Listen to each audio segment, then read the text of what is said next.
Hi friends, Assam के CM doctor Hemant Biswa Sharma ने मुस्लिम धर्म मानने वाले लोगों को ईद उल जुहा का शुभकामना दिया। साथ ही उन्होंने कैसे ईद की कुर्बानी देनी चाहिए इस बारे में भी कुछ बातें कही।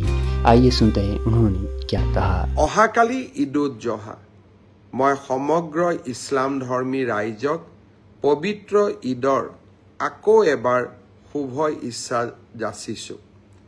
एटाई मात्र अनुरोध करिम, ईद उल जुহাৰ সময়ত আমি যি ধৰণে কুৰবানী আগ নবঢ়াওঁ কিয় আমাৰ ঘৰৰ কাষতে থকা আন ধৰ্মৰ লোকসকলৰো ধৰ্মীয় বিশ্বাস আৰু পৰম্পৰাক আমি নিশ্চয় সন্মান কৰিম আৰু তেনেকৈ আমাৰ ৰাজ্যখন শান্তি আৰু সম্প্ৰীতিৰ বাটেৰে আগুৱাই যাব।